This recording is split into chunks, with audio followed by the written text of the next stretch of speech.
নমস্কার বন্ধুরা, আমি সঞ্চিতাস এসেন্স রেসিপিজে আপনাদের সবাইকে স্বাগত। নিশ্চয়ই ভালো আছেন, সুস্থ আছেন এবং আনন্দে আছেন। শিম এতদিন ধরে নানা রকমভাবে খেয়ে খেয়ে নিশ্চয়ই বোর হয়ে গেছেন। চলুন আজকে তৈরি করব শিম পোস্তর রেসিপি।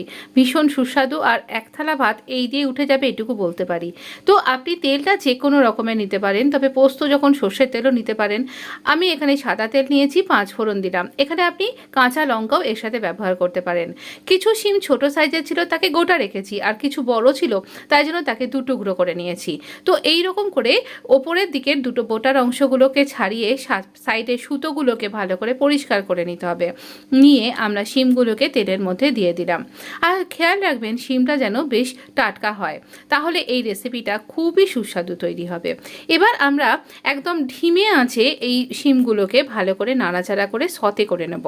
যখন শিমটা একটু কালার চেঞ্জ করতে শুরু করে দিয়েছে, সেই সময় দিয়ে দিচ্ছি স্বাদ অনুযায়ী নুন, আর দিচ্ছি পরিমাণ মতন হলুদ। নুন হলুদ দিয়ে আমরা এখানে শিমটাকে খুব ভালো করে নাড়াচাড়া করে পারলে ঢাকা দিয়ে রেখে দিন।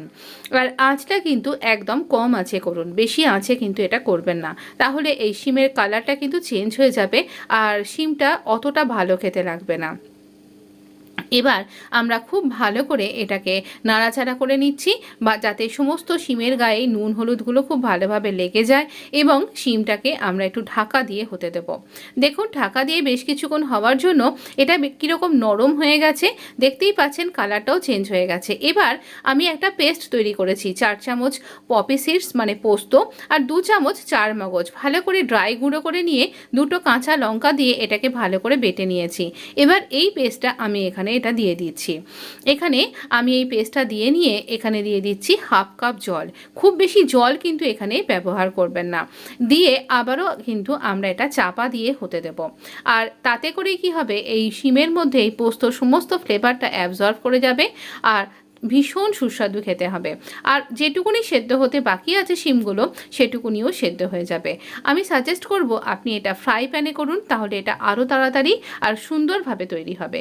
দেখুন শিম থেকে জল ছেড়ে দিয়েছে, আর তার জন্য কতটা সুন্দর মানে একটা জুসি ব্যাপার চলে এসছে।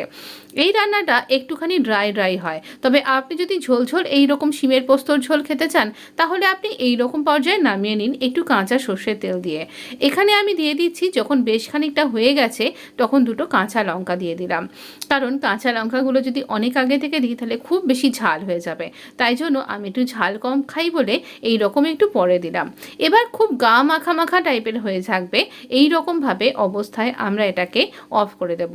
অফ করে দেবার পরে আমরা এখানে দিয়ে দিচ্ছি 1 চামচ, এটা চা চামচের 1 চামচ সর্ষের তেল।